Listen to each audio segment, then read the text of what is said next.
All right, we want to begin by looking at these three interpretive issues as we complete our discussion of the book of Numbers.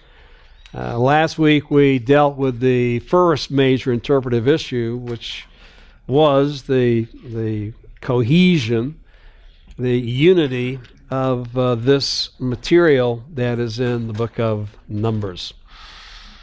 But internally, within the book itself, the longest discussion, and you can see this also as you read Dr. Grisanti's discussion on numbers and the world and the word, that the great debate internally, as far as this portion of the Torah is concerned, is exactly how do we understand the numbers that are given to us in the book of Numbers.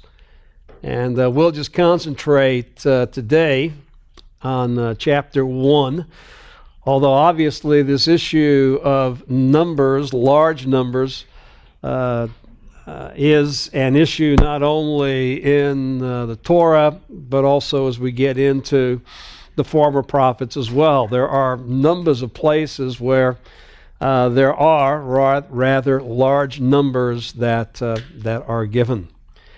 Now, in Numbers chapter 1, we've already seen that Moses was commanded by the Lord to number the fighting men. So this did not include the tribe of Levi, but it included the other 12 tribes because the sons of Joseph were divided between Ephraim and Manasseh. So there are 12 tribes, and as you go through the individual tribes, beginning with Reuben in verse 21, their numbered men were 46,500.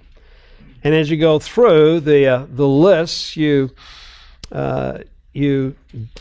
do see that most of the numbers are round numbers, that they are either in the hundreds or one time in the 50s.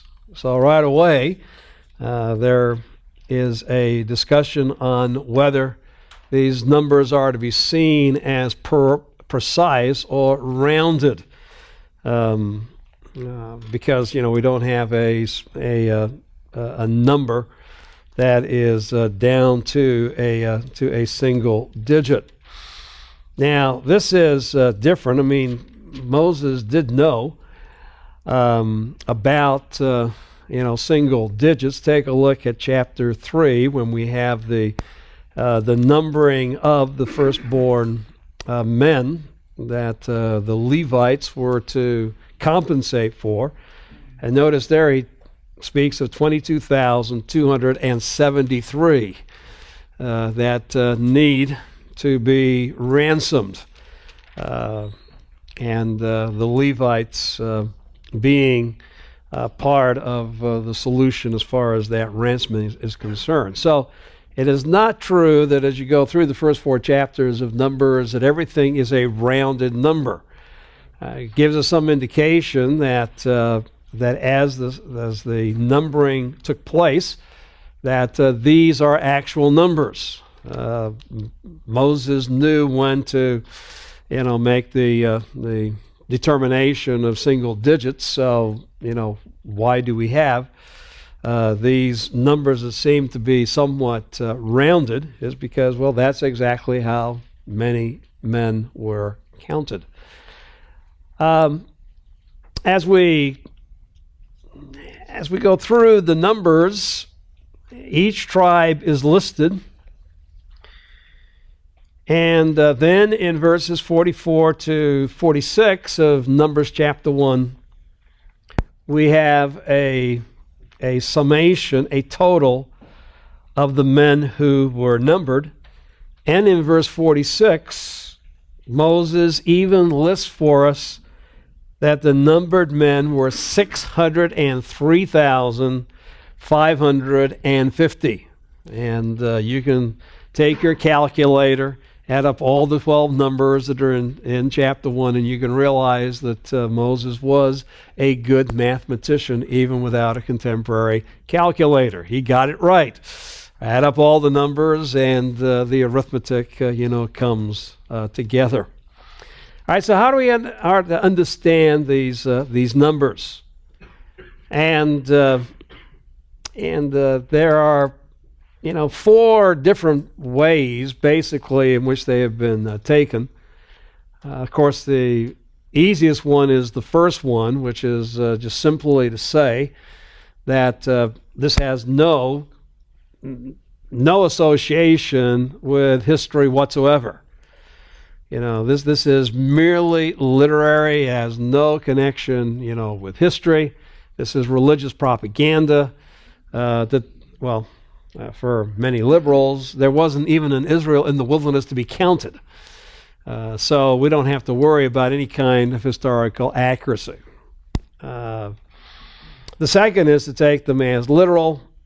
The third, that has been a traditional means in about the last 150 years, is what I've listed as C there, a different meaning for the term that is translated in our English Bibles as 1,000, the Hebrew term Eleph. That, and in other contexts, that term can refer to other realities. But within the context of a census, you would expect the term to be a literal number, which means translating it 1,000, not clan or unit or chief. And we'll come back because that doesn't work anyway. And most evangelicals now have given up, retranslating the term as meaning something different than 1,000. And so it's either literal as far as evangelicals are concerned, or not so much a theological issue because they want to affirm the inerrancy of Scripture, but hermeneutically, interpretively, that the audience of Israel on the plains of Moab could look around and know there weren't 603. Of course, in the second generation, it was 601,000. They could look around and realize there were not 601,000 fighting men. And they knew how to interpret the numbers. And we'll talk about that in just a second. So those are the 4 basic positions that Dr. Rosani gives to you. And I will give you the different interpretive options that I've listed in the notes and put them under one of those 4 categories. Although really none of these fit number 1, that it's unhistorical and we don't need to wrestle with it any further. Anyway, these numbers are meaningless because they weren't historical.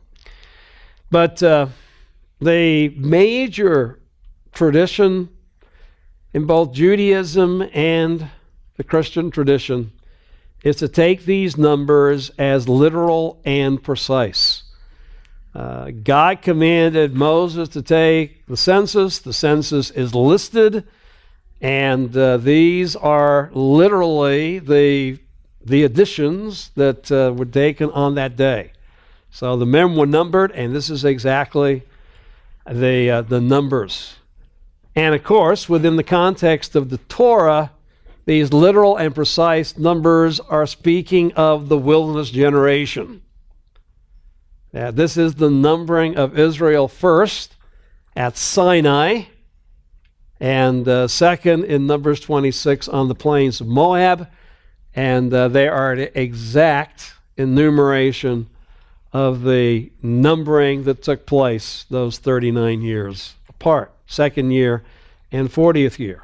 All right, so these are the numbers of the wilderness generation. Now, where did number 2 come from? Well, number 2 came from William Albright, who argued on the basis of Samuel, 2 Samuel chapter 21, that David took a census of his army during his rule.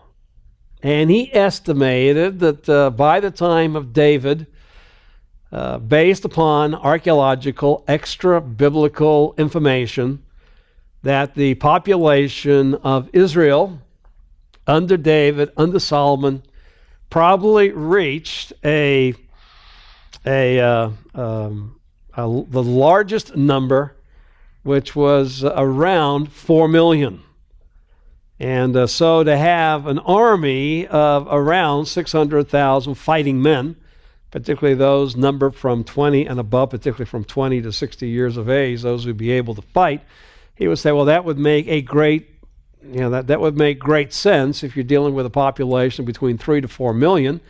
And so what he believes is that these numbers were literal, but they were the census of David's army, not the army of Israel in the wilderness. Our great problem with that is the biblical text is clear that this is, if you're going to say the numbers are precise, that it relates to what took place in history, well, you better have the same history as recorded within the Bible. All right, don't say that these are numbers. The Lord commanded Moses to take a census, and by the way, now we understand the census of the army really wasn't during the days of Moses, but during the days of David.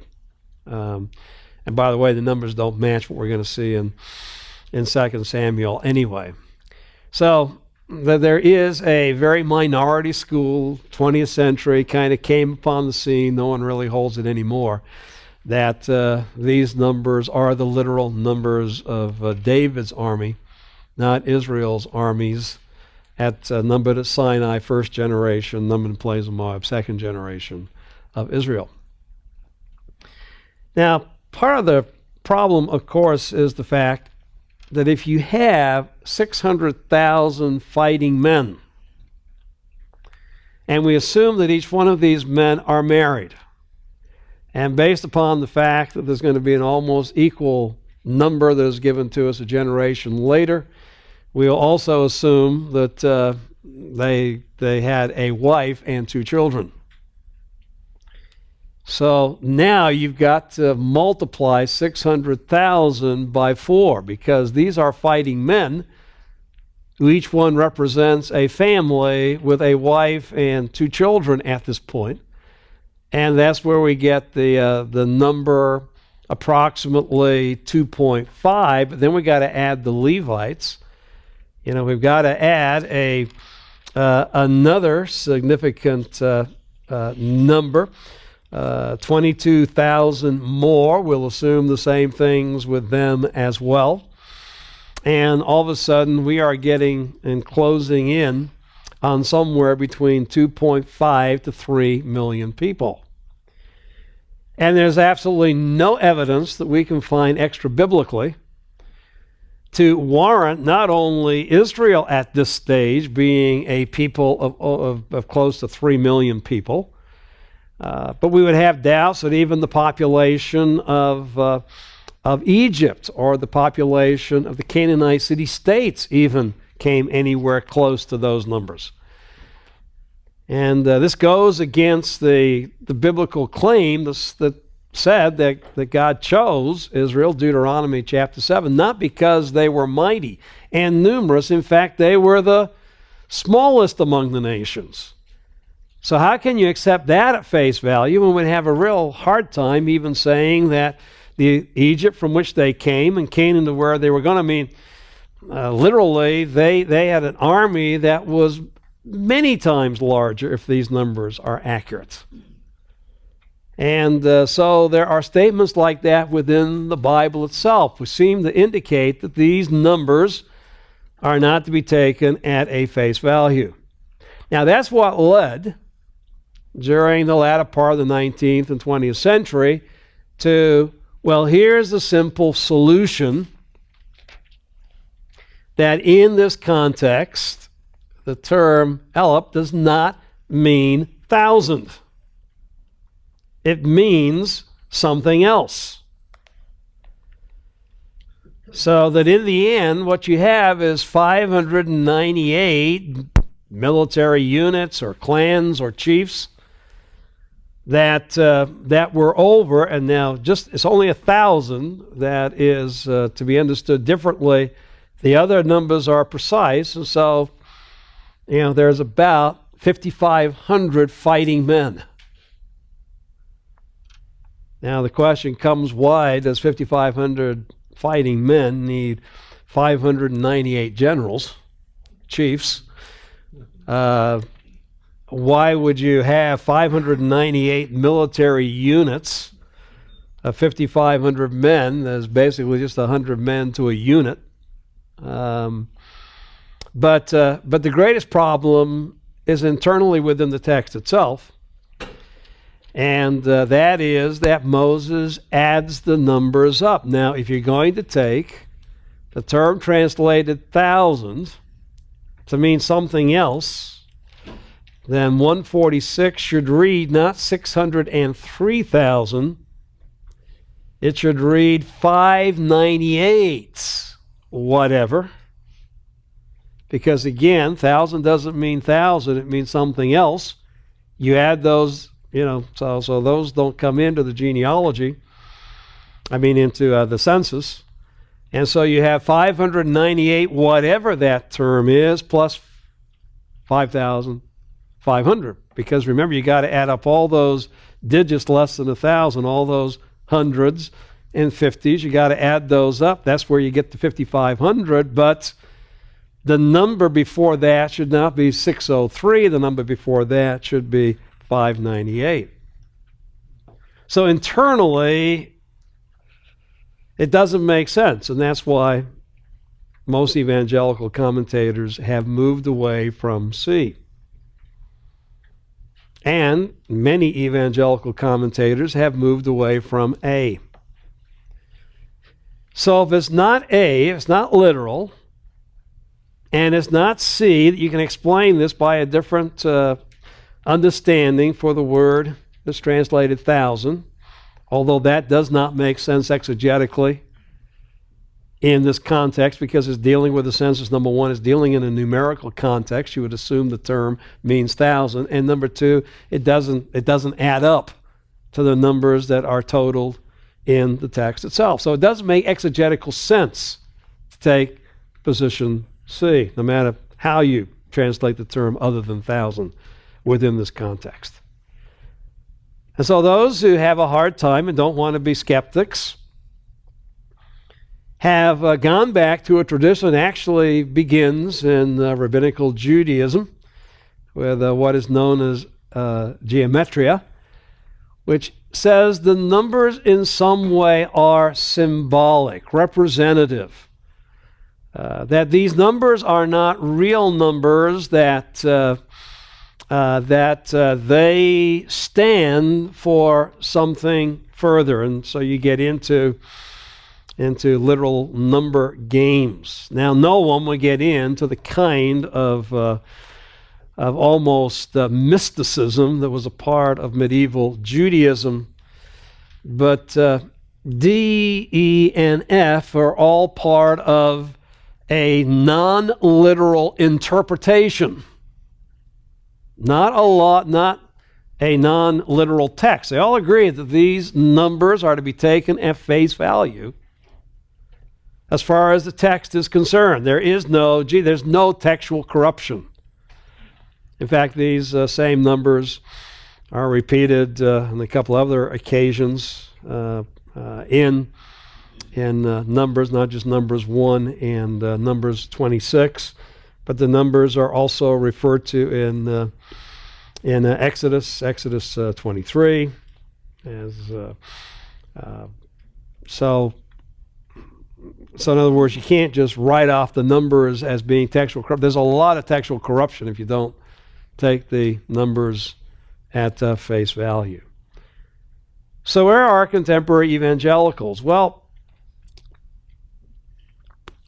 the latest way is to take it, once again, this almost goes back, Genesis chapter 1. Don't take it at face value. It is in some way symbolic. Wenham, who also holds to a symbolic understanding of Genesis chapter 1, takes the numbers and numbers as symbolic. We also find out extra-biblically that one of the things that the kings would do in extra-biblical literature that we have found in the ancient Near Eastern documents is that they would speak about their greatness and the greatness of their armies, and they would give inflated numbers. I mean, inflated numbers that in no way could match reality.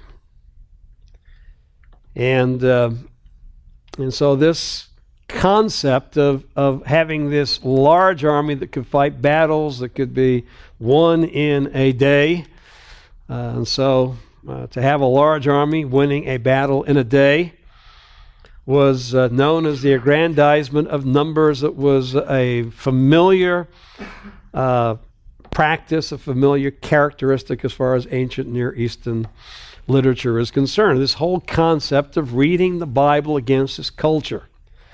The Lost World of Biblical Interpretation. In fact, a book by that very similar title is soon to be published. The Lost World of Old Testament Interpretation, Biblical Interpretation. That we need to interpret it not as Westerners, but as those who put their minds into the context of the ancient Near East. That's the lost world. And then when we read even these large numbers, they will make sense. That these numbers were representative, and no Israelite on the plains of Moab would take this as literal. They would look around and realize there's just a few thousand, fighting troops, and they would realize that these large numbers were to speak about the greatness, the grandeur, the glory of the army that God had given to them, and the fact that they had been able to get through the wilderness, survive the wilderness. And by the way, the wilderness would not support even 5,000 individuals marching, and being there for 40 years. Even have that massive amount, for everything that we're able to find out about the wilderness of Sinai and the wilderness of Paran, the wilderness of Zin, while Israel is around there, even to have 5,000 troops, which would represent about 20,000 population, even that would be a miracle to take care of 20,000 people for 40 years. And so they understood that the large number was speaking about the glory of God and the greatness of God and what He had done. And the way that would be able to be communicated to that generation, the following generations, is by having these large numbers that just remind you of God's mighty deeds for the wilderness generation. And this position in evangelicalism is particularly seen here with deliberate hyperbole. This is what is seen in the ancient Near East, deliberate hyperbole, where a king would brag and boast of his greatness and glory by having this great army, by having numbers of troops far beyond what was reality. And it was just a given. That was the mindset of the ancient Near East. They wouldn't say that this doesn't conform to reality, that this is somehow to conform to a 21st century theological concept of biblical inerrancy. Now, they believe it's inerrant. This is what the text said. But then properly interpreted, you get the right understanding, from the numbers. So deliberate hyperbole. And particularly this was brought into evangelicalism in Exposited Bible Commentary, the work by Allen. It's in both volumes 1 and volume 2. And he signs and says, I believe in biblical inerrancy. I believe this is an issue of interpretation, not of text. The original audience would understand this to be deliberate hyperbole based upon the fact that they are thinking like ancient Near Eastern individuals. Or you can go with Ashley in the game with a question mark. The numbers mean something other than literal. It's based on some system familiar. The original audience knew how to exegete this and know exactly how large the army was, but we don't have that formula anymore. Isn't that interesting?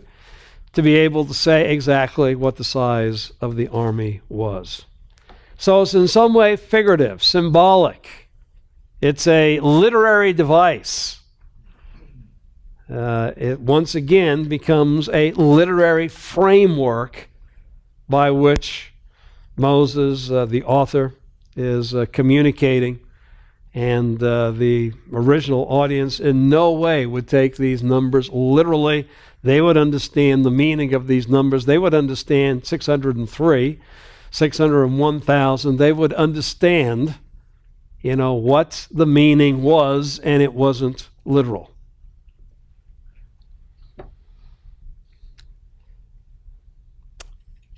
It's a slippery slope. When do we stop saying anything in the Bible is literal? That everything is to be read against these, aggrandized narratives of the ancient Near East. And of course, it's only those who know and can properly interpret extra biblical ancient Near Eastern literature today who can tell us really what the meaning of the biblical text is. So much for the perspicuity of Scripture as far as the average Christian is concerned. You haven't read all this literature, so you don't know how to interpret it. I have, I do. And the numbers are deliberate hyperbole. Now, before you grasp these people continually, it's interesting. Alan guesses that there's probably a 1 in 10 ratio, which means there was still about 60,000 fighting troops, because he thinks, that's about what they would understand about a 1 to 10 ratio. Of course, why? Why 1 to 10? Why can't it be 1 to 20, 1 to 1,000, 1 to, whatever? But he goes 1 to 10, which still means you've got 250,000 people in the wilderness, so it's still a miracle. Well, it would be a miracle even if you had 20,000 people in the wilderness. That's the point that we're making, that that as far as a skeptic is concerned, it doesn't make any difference whether you're talking 2.5 to 3 million, or whether you're talking somewhere between 20 to 30,000, or somewhere between 200 to 300,000. They're skeptical of the whole thing. I mean, extra biblically, you can't support anything, which is fine because, let's go over to Deuteronomy chapter 8. Two things were true as far as Israel in the wilderness was concerned. Number one, God fed them miraculously. We've already seen that in Exodus chapter 16. For 40 years, he provided the manna. And then second of all, in some way, he slowed down or stopped natural processes. 8:4, talking about the wilderness after speaking about having the manna in verse 3. So that's the positive provision. And then 4, your clothing did not wear out on you, nor did your feet swell these 40 years. What would be expected is the fact that, the clothes on your back when you left Egypt, you would assume would not last for 40 years. Gentlemen, you wear the same shirt, tie, and coat for the next 40 years and see if it lasts. And it won't. And you're not even in a desert. Hot, hot, hot, hot, day in and day out, with the normal processes of decay that brings about. And so God not only miraculously gave, God also miraculously stayed natural processes of decay for these 40 years. So he gave them food, and he stopped decay and basically, stopped even, normal bodily functions you would expect. The feet swelling. So the wilderness conditions for those 40 years did not equal the wilderness conditions before or after. We can't take a look at the wilderness today and say there's no way that 20 to 30,000 people could have sustained themselves there for 40 years. Or 250,000, or somewhere between 2.5 to 3 million. I mean, it doesn't make any... once you're dealing with miracles, what difference do the numbers make? All right? So there is no natural explanation. And of course, even our D, E, and F individuals will say that. There is no natural explanation, but they just understood that these numbers were to be would be taken in a literary fashion against the ancient Near Eastern custom and not in a literal fashion. And that's the argument. And as I say, Dennis Cole, that I would highly recommend. But his teacher at Weston Conservative Baptist was Roland Allen, and he has bought into that. And another name that is in Giving the Sense, Dan Fouts, who has written too. Dan, I'm sorry about that, Fouts. It's David Fouts. Dan was a quarterback for the Chargers. But they give all the argumentation on why this, and of course Walton's new book, John Walton, I believe is going to argue the same hermeneutical methodology as well. But as Dr. Rassani concludes in the World and the Word, and so would I, given our present understanding, there's really no reason that we should doubt the literal nature of the numbers that are given to us in Numbers, particularly Numbers 1 and Numbers 26, because they are at the heart of the discussion. But other large numbers that are given in the text as well. So and these large numbers, the very same number, as I said, is given in Exodus chapter 12 and again in Exodus 38. This 603,000 number. In other words, that's why you can't have textual corruption. It's too many places. And yet, how do you deal with the fact that Israel was humble and was spoken about as being small in relationship to these other nations? Well, that might not be a numerical statement as much as when it came to their power, their significance, that they realized that there was no way they could stand against these nations. In fact, that's the very reason they rebelled at Kadesh Barnea. Because even though the land is a good land, remember the evil report of the spies was what? Fortified cities, giants we have to fight. There's no way we can defeat them. So it wasn't a matter of numbers. It was just a matter of the fact that they faced reality. They did not believe that they were able to defeat the opponents. So that's the issue with the numbers. And again, you can see the summary of all of that and greater discussion in the text. Now, before I take questions, let me just add the next interpretive issue, which is in Numbers chapter 5. And I've added this based upon Dr. Rasanti's discussion of what is known as the jealousy ordeal.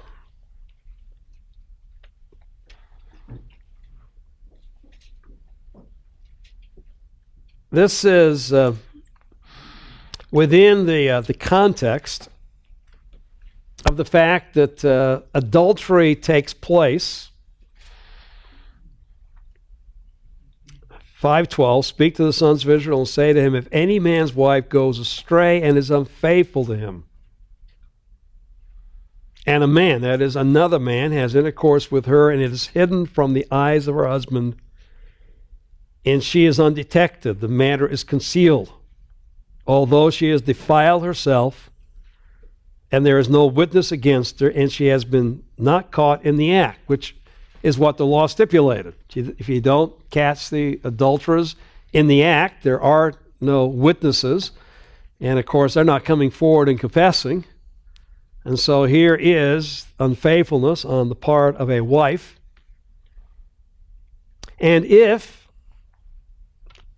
a spirit of jealousy, that is, not being caught, and a spirit of jealousy comes over him, that is, the husband, and he is jealous of his wife when she has defiled herself, or if a spirit of jealousy comes over him and he is jealous of his wife when she has not defiled himself.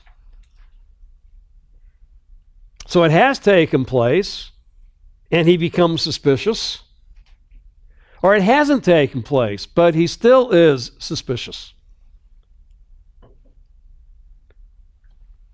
This has to be dealt with. His suspicions of adultery have to be put to rest. Now, the reason for this is obviously to maintain purity within the camp. This is within the context of the fact that any trespass is to be dealt with, because Israel is to be a pure people. They are to deal with sin. But how can you deal with sin when sin is undetected? And so what we see beginning in verse 16 is a process which a man can undertake, going to the priest for the proper offering, and he has a water that is to be drunk by the wife after she gives an oath that she has not been unfaithful. And the reason the priest is involved is because the Lord himself will make that determination. And the woman is made to drink the water of bitterness, verse 24. And verse 27, if she's defiled herself and been unfaithful, the water will bring a curse, shall go into her and cause her bitterness, and her abdomen will swell, her thigh will waste away, the woman will become a curse among her people.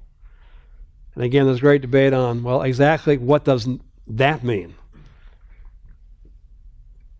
Is it looking at the fact that there's a pregnancy with a miscarriage that takes place? Is it the fact that from this point on she's barren? I mean, how does this relate? But and in some way, something takes place that Israel knows that she is a curse, that she is guilty. But verse 28, if the woman has not defiled herself and is clean, then she will be free, and notice, and she will conceive seed, which seems to have some kind of idea that is tied in with her childbearing capacity or lack of childbearing capacity as far as curse and blessing. And of course, that's exactly what will tie in to curses and blessings. It's seen in Leviticus 26. It's going to be reiterated in Deuteronomy chapter 28. That blessing means that Israel's families will be blessed with abundance, with multiple seed. So your women will bear, multiple children, and of course your animals will bear great flocks and herds. Curse is exactly the opposite. So it ties in the results blessing and curse has seen for Israel as a whole in the blessings and curses of Leviticus 26 and Deuteronomy chapter 28. And why does God give this ordeal? Because purity in the camp was vital. Purity in Israel was vital. And all sin, even undetected sin, still had to be dealt with. And since there were no witnesses, and yet the husband is suspicious, this ordeal had to be gone through so that the husband's suspicions could be shown to be either true or false. If you had a suspicion that sin had taken place, it had to be dealt with. And Dr. Grassani goes on to say that this is not like ordeal as practiced in the ancient Near East. He gives three comparisons that certainly here the bitter water, the waters of bitterness, are not poison. In Exodus Near East, they gave poison. So of course, if you give poison, what's going to happen to the woman? She's going to have some kind of reaction. So to be given poison, obviously she's going to be shown to be guilty. That obviously miscarriage or ultimately death will, occur. And so this is different. It is distinct, though obviously it does have some similarities with other practices that were seen in other nations in the ancient Near East. But God speaks within this situation because he is concerned with what takes place in Israel. And secret sins are to be judged, and yet he is the only one who can judge secret sins since there are no witnesses, and so this is the procedure which he gives in this specific situation. And you better be ready, for understanding this, because it seems so unfair in contemporary society. Why should a woman have to go through this just because her husband suspects her of unfaithfulness? What right does a husband have, to put his wife through this kind of an ordeal? Well, it's because there's something more important than a false accusation, and that is allowing undetected sin to continue to be seen in the camp, and God is only going to deal with it with the community if it's not dealt with at an individual basis like this.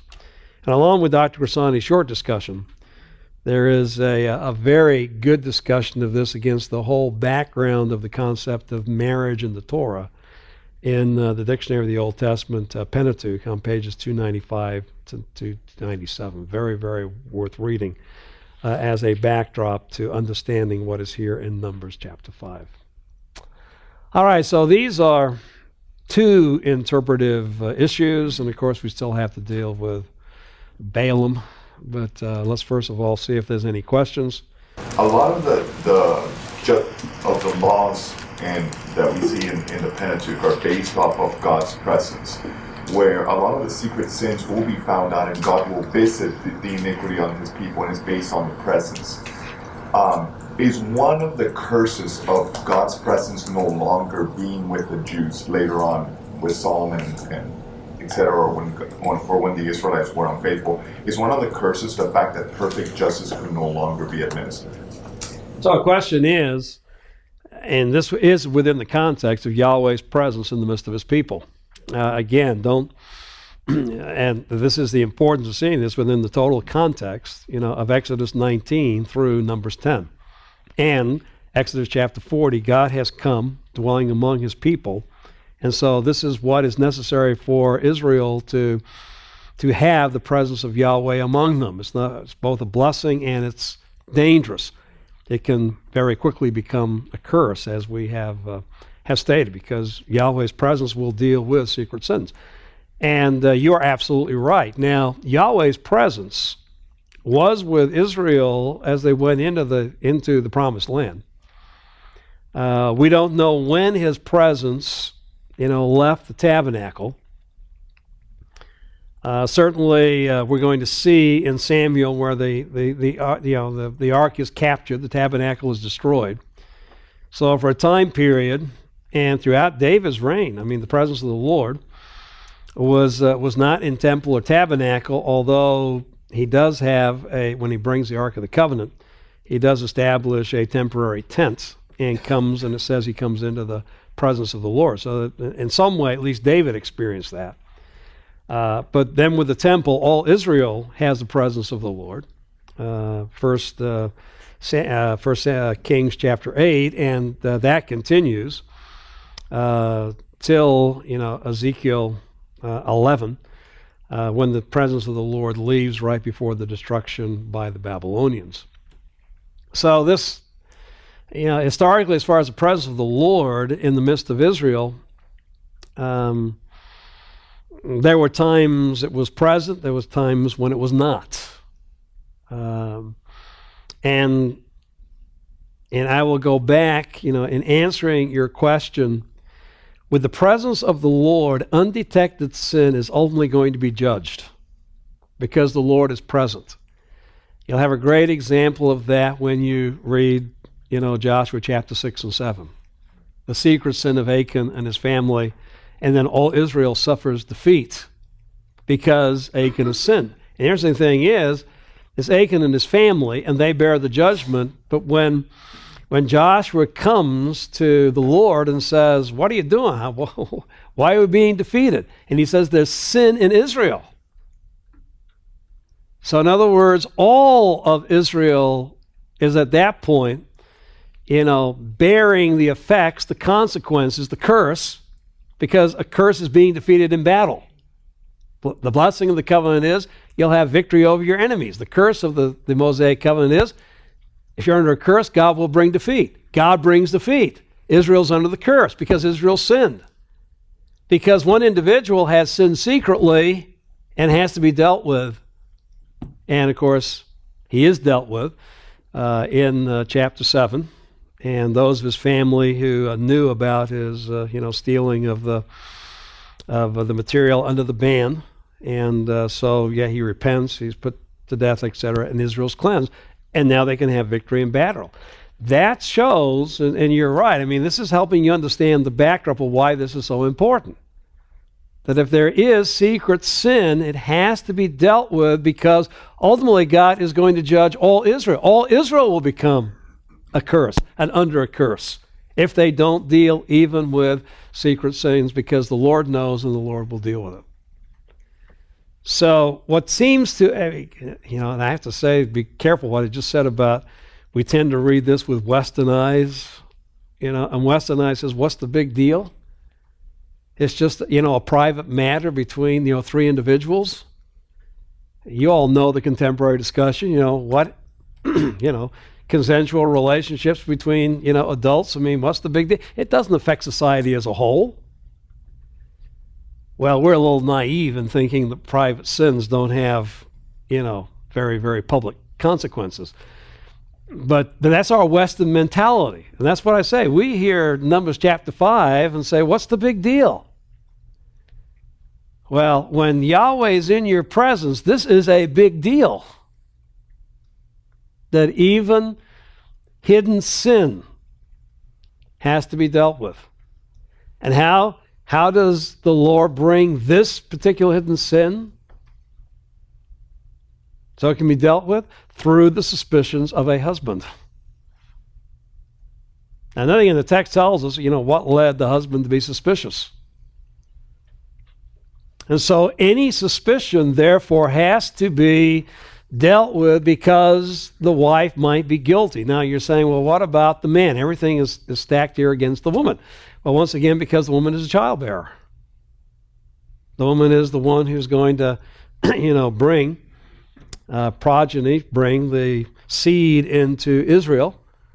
And so if there is impurity on that part, that's going to have consequences as far as all Israel is concerned.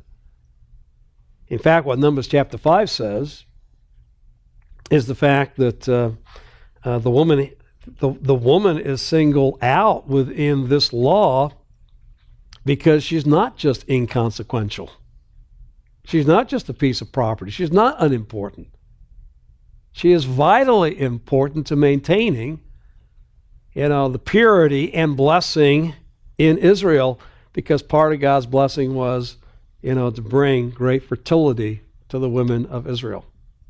And if the women were impure and therefore suffered the consequences in some way dealing with conception and childbearing, then this would have great ramifications as far as the Israel as a whole was concerned. So yeah, I think your questions are right, that this is, This is dealing with Yahweh's presence among his people, and this makes the situation very serious. How do we apply that to contemporary society? I'm not sure we need to. We'll talk about this when we talk about the application of the law to believers, but certainly this is true for believers, that we need to realize that private sin, even though it might be legal in our day among consenting adults, still has great consequences as far as the Church of Jesus Christ is concerned. And Paul will deal with this in a passage like 1 Thessalonians chapter 4, where he talks about not stealing and defrauding your brother in these matters of purity. So it does have application and does relate with a passage like 1 Thessalonians 4 to New Testament believers as well. That to sin sexually outside of marriage is to have great consequences not only upon yourself and upon your partner, but also upon the Church of Jesus Christ. Don't defraud your brother. That's exactly what is taking place in this kind of a situation. So the New Testament, confirms the same thing among believers as well. And within the same context of purity, that we're called to live a set-apart, holy, pure life before the Lord. 1 Thessalonians 4, 1-8.